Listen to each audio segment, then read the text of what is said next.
Alexander Graham Bell. Do something useful. That's what the man had said, and young Alexander Graham Bell thought it was a good suggestion. But what could he do that was useful? All day Alexander had been playing with his friend Ben Herdman at the Herdman Mill in the countryside of Scotland. They'd had several rousing games of tag, they'd climbed up ladders and jumped off storage bins, and they'd looked for beetles and mice in the fields. Now they were having a race through the mill when Ben's father, who was grinding wheat into flour, finally lost his patience. "Do something useful," he scolded. "Like what?" the boys asked. Mr. Herdman held up a handful of wheat. "Like taking the husks off this wheat," he said. Alexander looked at the wheat, thought about it a moment, and came up with an idea. They could scrape the husks off with a nail brush. So together he and Ben sat themselves down with 2 nail brushes and began scraping. It worked. It worked very well, but it took forever. There's got to be a faster way, thought Alexander. Later, when he and Ben were wandering around the mill again, Alexander noticed a machine with rotating paddles that was no longer in use. What would happen, he wondered, if the paddles were lined with brushes or something else abrasive? Wouldn't they be able to scrape off the husks? Excited, the boys rushed to Ben's father and described their idea. The miller, partly to encourage their creativity, decided to give it a try, and sure enough, the simple machine quickly and efficiently separated the husk from the wheat. It was Alexander Graham Bell's first invention. There would be many more inventions before he was through, including instruments for the deaf and hearing impaired, the hydrofoil, and his most famous invention of all, the telephone. Do something useful was a commandment he lived up to for his entire life. Alexander Graham Bell was born March 3rd in the year 1847, the same year his fellow inventor Thomas Edison was born. The generation to which Bell and Edison belonged was a remarkable generation, full of bold entrepreneurs and creative geniuses. They would help usher in the technological age that would eventually change the daily life of almost every person on Earth.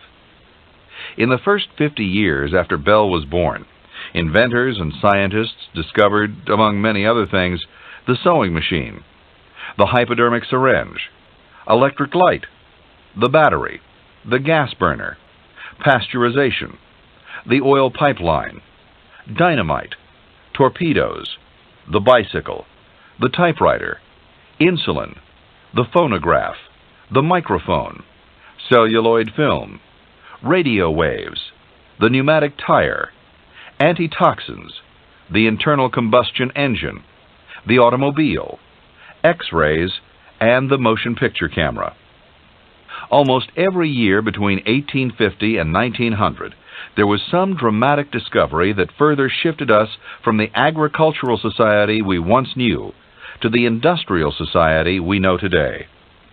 It was exactly the right time for a boy and a man who wanted to do something useful. Bell was born in Edinburgh, Scotland, and was christened simply Alexander Bell. He adopted the name Graham from a family friend when he was 11, to distinguish himself from other Alexander Bells in his family tree. It was a distinguished family tree, filled with scholars, artists, and relatives dedicated to education and service. His father, Alexander Melville Bell, was an expert and author in the field of speech and deafness, who taught deaf mutes to speak. He had created a technique called visible speech, a code of symbols that indicated the position of the throat, tongue, and lips in making sound. The deaf used these symbols in learning to reproduce speech. Alexander's grandfather was also an expert in speech, with a focus on drama. He was an actor, and later in life gave dramatic readings of Shakespeare. Bell's mother, Eliza Simmons, who was deaf, was a superb portrait painter, and in spite of her disability, a skilled pianist. Bell had 2 brothers, an older one named Melville, or Melly for short, who was especially charming and outgoing, and a younger one named Edward. Alexander, in the middle, was more shy and reserved. He spent long hours by himself, reading or exploring the countryside. His particular talent was music. He played by ear when he was just a toddler, and later he could sight read. He was so talented at the piano that he was given lessons by a renowned master from Edinburgh. For a while, everyone was quite sure that when Alexander Bell grew up, he would be a famous musician. The famous part, they were right about. The most important time of Alexander Bell's youth may have been the year he spent in London living with his grandfather. They shared the same name, the same birthday, and the same determined personality. Grandfather Bell knew of Alexander's low grades in school, and he also worried about his position as middle child. An insightful and compassionate man, he decided Alexander could use a year of special, undivided attention. In that year of special attention, Alexander blossomed from an unsure teenager into a confident and competent young man. Alexander and his grandfather read Shakespeare's plays together, memorizing and performing certain parts. His grandfather gave him lessons in elocution and delivery that had such a long-lasting effect that even late in life, people commented on Alexander Bell's distinct and compelling speech patterns. His grandfather also played piano with him, took him to plays, taught him how to write plays, and instructed him in the science of acoustics and sound, the special field of the Bell family. Alexander wrote a poem for his grandfather that read, "I am 13 years old, I find. Your birthday and mine are the same. I want to inherit your mind as well as your much-honored name." Alexander left his grandfather's house and returned home with a deep respect for the human faculty of speech and ability to communicate ideas, a respect that would be the basis for his life's work. In 1862, when he was only 15, Alexander and his brothers began to assist their father when he gave public demonstrations of his visible speech method. Alexander also enrolled as a student teacher in a boys' school near Edinburgh, where he taught music and speech in exchange for other lessons. He was younger than many of his students. After a few years of university study, Bell became a full-time teacher and also taught visible speech to a class of deaf children. In 1866, when Alexander was 19, he carried out a series of experiments to determine how vowel sounds are produced by the human voice. He read a book on acoustics by the German physicist Hermann von Helmholtz, who was using electrically powered tuning forks to make vowel sounds. He began to wonder about the idea of what he called telegraphing speech. It was the start of an interest in electricity and sound that would persist for many years and would eventually lead to his greatest invention. A few years after his mind had been sparked by this promising idea of telegraphing sound, Bell became his father's partner in London. While he worked with his father, he also taught at the University of London as a specialist in the anatomy of speech. So far, life for Alexander had been simple and almost predictable. But beginning in 1867, when he was 20, things began to change. Alexander was away on a teaching engagement when he received news his younger brother Edward was sick with consumption, a lung disease we know today as tuberculosis. People knew little about tuberculosis in those days, and most blamed it on the cold, damp climate of England and its smoke-filled cities. They had no medicines to treat it and usually just watched in despair as the patient grew weaker and paler and the cough became deeper and more frequent. Alexander rushed home in time to see his brother, but Edward died shortly after. In his diary, Alexander wrote, "Edward died this morning at 10 minutes to 4 o'clock. He was only 18 years and 8 months old. He literally fell asleep. He died without consciousness and without pain while he was asleep. So may I die." Less than 2 years later, Alexander was again rushing home in response to an urgent letter. This time it was his older brother Melly, the dynamic one, the cheerful one, who always made people laugh. He, too, had tuberculosis. By the time Alexander arrived, Melly was already near death. Alexander said his goodbyes, and Melly took his last breath. As children, Alexander and Melly had made a pact. Whoever died first would try to communicate with the living one, if it could be done. Alexander made several attempts to reach his brother after he died. He held little seances in his room at night all by himself, trying to hear Melly and trying to talk to him. He was not successful. For Alexander Graham Bell, the art of communication was destined to be fulfilled on the earthly plane, Now Mr. and Mrs. Bell were frightened. Left with only one son, and he himself prone to illness, they decided to leave Great Britain for a land with a healthier climate. During his travels, Melville Bell had become convinced that Ontario, Canada was their best choice, and so in 1870 he gave up his successful career in London and made plans to relocate to Brantford, Ontario. Alexander Bell, then 23, had no desire to move to Canada. He'd been struggling for many months to attain some sort of independence from his family and especially from his father. Melville Bell was a brilliant man, but he could be domineering and often critical of his son. Alexander announced he was staying behind in London to pursue his own work. But when he saw the despair on his parents' faces, he relented. After all, they'd already lost 2 sons. He simply couldn't find it within his heart to deprive them of another. Alexander Bell was a stubborn and determined man, just like his father, but he was also a man of deep compassion. After they were settled in Canada, Melville Bell was offered a post teaching visible speech to the instructors at a school for the deaf in Boston. He was already committed, so he recommended Alexander instead. Alexander packed his bags and headed for Boston, where he would remain for 9 years. In Boston, Bell opened a school for teachers of the deaf and became a professor at Boston University. He wrote at that time, "My feelings and sympathies are every day more and more aroused. It makes my heart ache to see the difficulties the little deaf children have to contend with." Bell set out to prove to the world that the deaf could be taught to speak. He did. His results were so astounding that he was soon deluged with invitations to lecture and demonstrate his methods. He made many friends in Boston, and he also made contacts, important contacts. One of them was a man named Gardner Hubbard.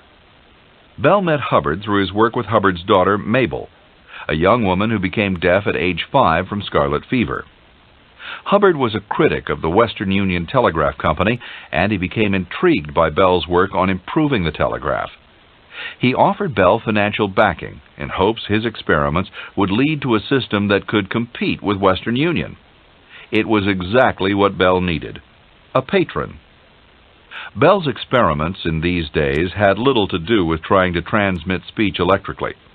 Instead, he was trying to find a way to send several telegraph messages over one wire at the same time, a device he called a harmonic telegraph. But a few years into his experiments, he became more and more enthralled by the possibility of an entirely new instrument, one that could carry messages back and forth by voice. He had no idea how to make such an instrument, but in his heart he felt sure it was possible. He continued his telegraph experiments as promised to Hubbard, but always in the back of his mind was this vision of an instrument that talked. As the experiments progressed, Bell found he was short on 2 important resources. One was time, and the other was skill. He was good at concept, but when it came to the details of actually making the parts, he was the first to admit that he was almost completely inept. Hubbard, impatient to see results, insisted that Bell find help. He sent him to a shop that made electrical instruments, sure that he could find some sort of expert who could advise him. Bell found more than an expert. He found a man that would help him form one of the most famous partnerships in the history of science and invention, Thomas Watson. Later, the name Watson would always evoke the very moment the telephone was born, when Bell's first words over the new invention were to call to him for help. Watson and Bell hit it off immediately and became fast friends. Watson rather liked the eccentric figure of Bell, whom he described as tall, slender, quick-motioned, with a pale face, black side whiskers and drooping mustache, big nose and high, sloping forehead, crowned with bushy black hair. To compensate for these early days of work, when the hours were long and grueling and the rewards were minimal, Bell later gave Watson shares in his patent.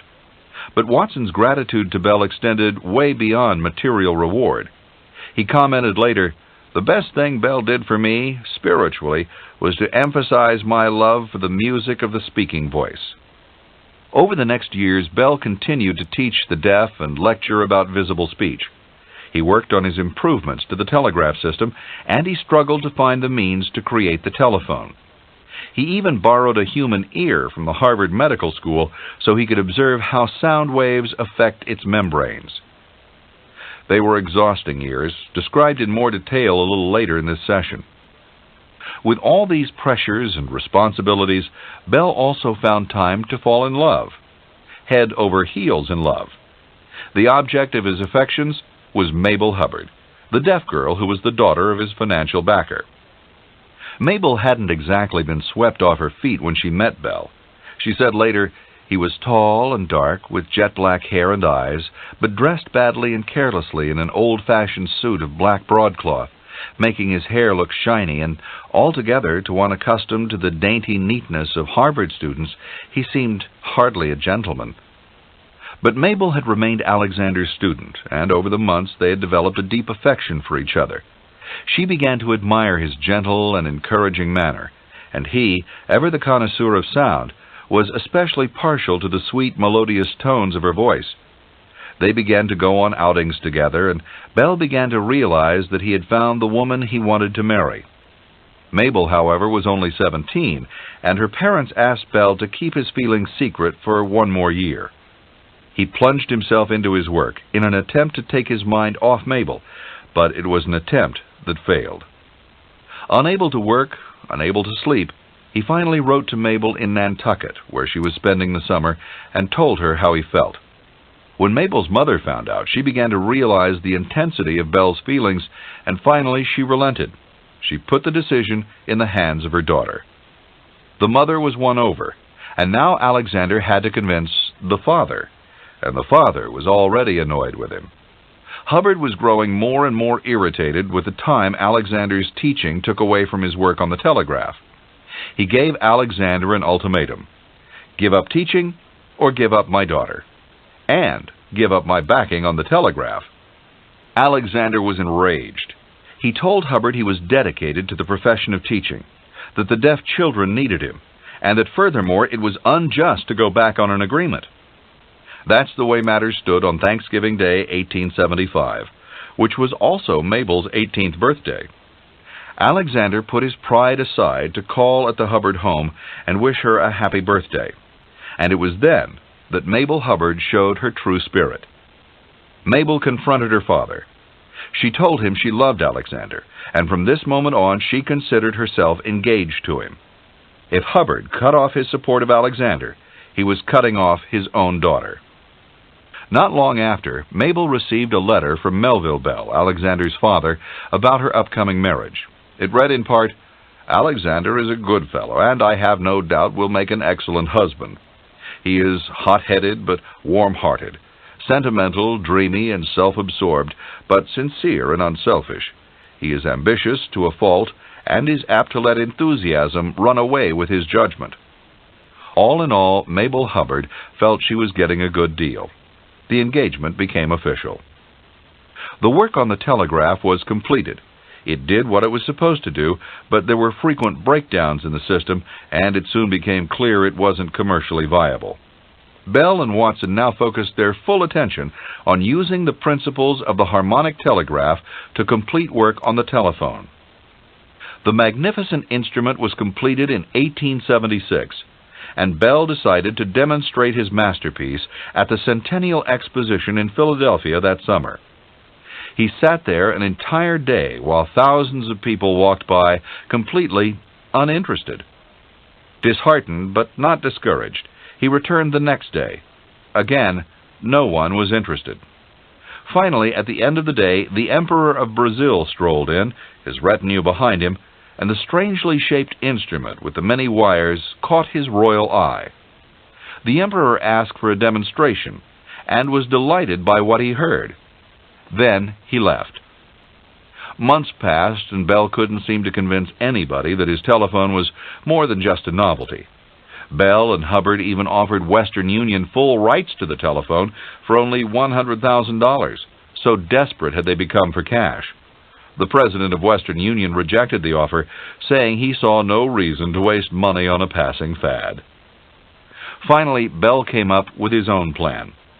He would give demonstrations of it everywhere he could until somebody, somewhere, realized its potential. Bell launched his own publicity campaign, inviting journalists, scientists, investors, and business leaders to every demonstration. At last, the idea caught fire. People began to order telephones, and in July of 1877, the Bell Telephone Company was formed to meet the demand. One of the first people to order the new telephone was writer Mark Twain. In characteristic style, he quipped to the installers, "If Bell had invented a muffler or a gag, he would have done a real service." 2 days after the Bell Company was formed, Bell married Mabel Hubbard. The marriage would last a happy 35 years and would produce 2 daughters, Elsie and Daisy. Bell was devoted to his children, but sometimes gave more attention to his work and to others more needy than his family. The children and Mabel occasionally made mild complaints about the time he spent away from them, and at such times he'd admit his error, apologize for his selfishness, and try to reform. For their honeymoon, the Bells traveled to Niagara Falls and then on to England to introduce the telephone to his native continent. They returned home the following year and moved to Washington, D.C. Bell didn't take an active role in the telephone business, but he had no choice but to take an active role in the courts. After the telephone became successful, there were endless lawsuits, as many as 600, filed by people who said they'd invented the instrument first. The most serious complaint was from inventor Elisha Gray, who'd been working on the same idea simultaneously to and independent of Bell. His suit, and several others, made it all the way to the Supreme Court. In every case, Bell won. There were still refinements to be made on the telephone, and Bell worked on those and other inventions in his lab late at night, sometimes after a full day of teaching. He often worked through the night altogether, and then slept through the mornings. Late-night hours were a habit with Bell throughout his life. This was a constant frustration to Mabel, who felt Bell's schedule made him tired and nervous. She tried to get him to switch to more normal hours, but he resisted, saying his best ideas came to him late at night. Eventually, Mabel accepted that she would never change him. She once told him she was going to paint his portrait, and when she did, it was a picture of a white owl. The telephone had been a product of Bell's youthful genius. He lived 45 more years after it was invented, and although those years produced nothing as famous, they were productive and energetic years. Bell dedicated the second half of his life primarily to the service of the deaf. He had made himself useful to those who could hear. Now he would make himself useful to those who could not. When he was 33, Bell received an honorary award from the French government of 50,000 francs. He promptly put the money into the establishment of the Volta Laboratory for Research, Invention, and Work for the Deaf. In that lab, he developed the method of making phonograph records on wax discs. Proceeds from this work, too, were channeled into work for the deaf, this time by establishing the Volta Bureau, which today is an international information center for education of the deaf. The groundbreaking ceremonies of the Volta Bureau were attended by Bell's 13-year-old prodigy, Helen Keller. Helen Keller was a lifelong friend and deep admirer of Alexander Bell. She was particularly grateful to Bell for introducing her to her teacher, Annie Sullivan, known to movie fans as the Miracle Worker. Keller dedicated her autobiography to Bell and wrote a passage that read, "I at once felt the tenderness and sympathy which endeared Dr. Bell to so many hearts. He understood my signs. I knew it and loved him at once." When he was 43, Bell established and financed the American Association to promote the teaching of speech to the deaf, now known as the Alexander Graham Bell Association for the Deaf. He also invented the audiometer, an early form of the hearing aid. As if all this wasn't enough, Alexander Graham Bell also made valuable contributions to various scientific organizations. He helped found the eminent magazine Science, and he was president of the National Geographic Society for 6 years. It was he who came up with the idea for the popular National Geographic magazine, still one of America's favorite publications. He suggested the Society publish a magazine that was bright, colorful, non-technical, and full of interesting maps and dynamic pictures, a guideline the Geographic follows to this day. and finally Bell accepted a position as regent of the Smithsonian Institution. Bell became an American citizen when he was 35, an achievement he took almost as much pride in as his work. He once said to his daughter, "You were born an American citizen, but I chose to be one." Then in 1884, a national tragedy turned Bell's attention temporarily in another direction. President Garfield was shot by an assassin, and there was a desperate struggle to save his life. Bell quickly developed an electrical apparatus he thought would locate the bullets in the president's body so they could be surgically removed. The experiment didn't work, mainly because the instrument was thrown off by a steel spring in the president's bed. But after the president died of infection, Bell perfected an electric probe, which was used in surgery for several years until the X-ray was discovered. Bell continued with his work for the deaf and also continued to experiment and invent, right up to his 70s. He said, "An inventor can no more help inventing than he can help thinking or breathing." He spent most of his later years at his summer estate on Cape Breton Island in Nova Scotia. He spent his days there playing Scottish folk tunes on his piano and working in his study. He could be irritable when his work was disturbed, and for that reason he never allowed one of those distracting telephones in his study. At night he liked to stay up late, as always, sometimes playing Beethoven on the piano and sometimes reading from the encyclopedia to relax. Bell kept journals about his experiments and ideas, journals that vividly reflect his mental energy. There are dozens of notes and memos, questions and ideas he intended to investigate. Thoughts jotted in the margin that seemed to have nothing to do with the rest of the page, and overall a sense of tremendous curiosity and ambition. He kept his notebook until just a few days before he died. During his last note, which he was dictating, he was reassuringly told, "Don't hurry." His response was, "I have to." In his final years, Bell suffered from diabetes. He died August 2, 1922, at the age of 75. In honor of his passing, all telephone service in the United States was stopped for 1 minute. Bell was buried in a grave blasted out of the rock in Nova Scotia. The engraving on his tomb, which he wrote himself, says simply, "Citizen of the United States and teacher of the deaf." At the time of his death, Mabel Bell said she didn't think she could live without him. Her words were prophetic. Mabel died only 5 months later and was buried beside him. Of all the many contributions he made, and in spite of the fact that he himself took most pride in his work with the deaf, Alexander Graham Bell is still known the world over for his invention of the telephone. Today there are well over 200 million telephones in the United States alone, and 92% of America's homes have at least one. The invention of the telephone was a long, arduous process that is testament to the determination and commitment of its inventor and his assistant. It required many years of labor, during which Bell suffered anguish and frustration he could barely describe.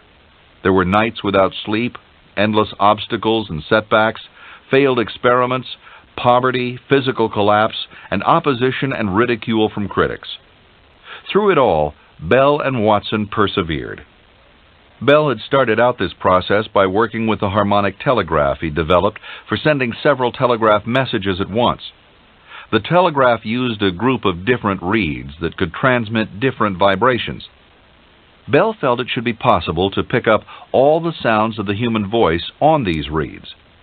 The first breakthrough came on June 2, 1875, when one of the metal reeds of the harmonic telegraph stuck. Bell's assistant, Thomas A. Watson, plucked the reed to loosen it. Bell, who was in another room, heard the sound transported over the wire in his receiver. He realized that the vibrations of the reed had caused variations of electric current. In turn, the electric current had reproduced the same variations in the receiver he was using. He raced out into the hall, shouting, "Watson, what did you do just then? Don't change anything." They spent the next hour or so plucking reeds and listening to the sounds that carried over the wires to the receiver. Bell then gave Watson instructions for improving the instrument. The new instrument could send voice sounds, but not words, All summer, Bell and Watson continued their experiments. Bell wrote at the time, "I am now beginning to realize the cares and anxieties of being an inventor. Flesh and blood could not stand much longer such a strain as I have had upon me." Finally, in September, Bell began to write out his first telephone patent. The work all summer had been so exhausting that Bell suffered a physical collapse and had to retreat to his parents' home in Canada. He returned to Boston refreshed and full of new ideas and got back to work. Patent number 174,465 was issued in 1876, when Bell was 29 years old. It was a general patent that covered the method of an apparatus for transmitting vocal or other sounds telegraphically by causing electrical undulations similar in form to the vibrations of the air accompanying the said vocal or other sounds. It was only 3 days later that one of the most memorable moments in modern history occurred, and it occurred mostly by accident. Bell and Watson were in different rooms, about to try out a new transmitter Bell had described in his patent. The legend is that Bell knocked over some battery acid, and it spilled onto his clothes. He yelled, "Mr. Watson, come here, I want you." And Watson, who was down at the end of the hall in a closed room, heard him. He heard him because Bell had just spoken the very first words ever to be transmitted electrically across wires. Today there is still doubt about whether the part about the battery acid is true. Neither Bell nor Watson ever mentioned it in their records of the event. Later the two would also get into a friendly squabble over what exact words were spoken across the wires that day. Watson said it was, "Mr. Watson, come here, I want you," while Bell claimed it was, "Mr. Watson, come here, I want to see you." But the point, of course, is that something was said, and more importantly, something was heard. Alexander Graham Bell had invented the first successful telephone. The basic principles on which Bell's telephone worked are not so very different from the ones used by the telephone of today. His telephone consisted of a small microphone or transmitter located in a mouthpiece into which a person spoke. It also had a small loudspeaker or receiver in the earpiece, all powered by an electrical circuit. Here's how it works. When a person speaks into the mouthpiece, the sound waves generated by the voice are carried in the form of vibrations to a diaphragm in the mouthpiece. These sound vibrations make the diaphragm vibrate in and out, causing the electrical current running through the transmitter to vary in proportion to the sound, creating an electrical representation of the voice. The resulting electrical signal travels from the mouthpiece through a wire to the distant receiver. At the receiving end, the incoming electrical signal causes an electromagnet in the receiver to pull on a diaphragm. The movements of the diaphragm set up waves in the air immediately surrounding it. The diaphragm vibrates at the same frequency as the sender's voice, reproducing the voice in the speaker. Bell's invention was shortly expanded from a call from one room to another room in a house to calls of greater distances. In August of 1876, Bell received the first one-way long-distance call. This call came over an 8-mile telegraph line between Brantford, Ontario, Canada, and Paris, Ontario, Canada. Then, 2 months later, Bell and Watson held the first two-way long-distance telephone conversation. They spoke between Boston and Cambridge, Massachusetts, a distance of 2 miles. With the telephone completed and on its way to the mass market, Bell turned again to his work with the deaf. But even while he continued to make enormous contribution in fields of speech and hearing impairments, Bell was still always tinkering away at something in his lab. During these years, he developed a method for locating icebergs with the use of echoes. He worked on a technique for extracting water from vapor for people who were adrift at sea. And for 30 years, he tried to develop a breed of sheep that could bear more than one lamb at a time. As in the case of President Garfield, Bell had a special ability to transform apparent tragedies into an opportunity to serve humanity. In 1881, when Mabel gave birth to a premature baby who died within a few days of lung problems, Bell invented what he called a vacuum jacket. It was an airtight cylinder that breathed artificially for patients unable to do so on their own. The vacuum jacket was a precursor of the iron lung later developed to help polio victims. An inventor, said Bell, is a man who looks around the world and is not contented with things the way they are. He wants to improve whatever he sees. He wants to benefit the world. Perhaps Bell's greatest fun in later life was his interest in flying. Always generous with his money, he funded scientist Samuel Langley in his experiments with heavier-than-air machines. He himself conducted experiments with kites strong enough to lift people in the air. And in 1907, when he was 60 years old, Bell helped his wife Mabel Hubbard organize the Aerial Experiment Association, which worked to advance the field of aviation.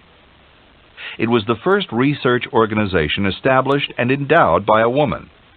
Bell was always a staunch supporter of women's rights and believed firmly that all people, no matter what gender, race, or creed, were entitled to vote. The Aerial Association developed the hydrofoil, a new form of speedboat that set a world record in 1919 of 71 miles per hour. The hydrofoil was Bell's last patent, filed in 1922, almost half a century after his first patent for the telephone. The principles of the hydrofoil are still being used today. The contributions of Alexander Graham Bell were numerous and involved many fields of human endeavor and struggle. Yet he would not agree with the world's assessment of his achievements. Bell is a rarity in the history of inventors, in that the inventions for which he was most acclaimed are those that meant the least to him. To Bell, his greatest work was his teaching, and the ability he had to help those who couldn't hear learn to speak. In his essence, Bell was a man enchanted by the human voice, by the beauty of music and sounds, and by the uniquely human ability of communication through words. Our unit of measurement for sound, the decibel, was named in tribute to his respect and contributions to that field. Bell, like most inventors, had a healthy amount of ambition, a certain stubbornness and will, and an ability to persevere through opposition and to transform failures into successes. But these were not the qualities that propelled him or defined him, or that ultimately led to success. What fueled Alexander Graham Bell was a limitless compassion for the handicapped and a burning desire to help them. Although he had a brilliant and creative mind, he was one inventor whose mind worked in service to the heart. This is the end of the session.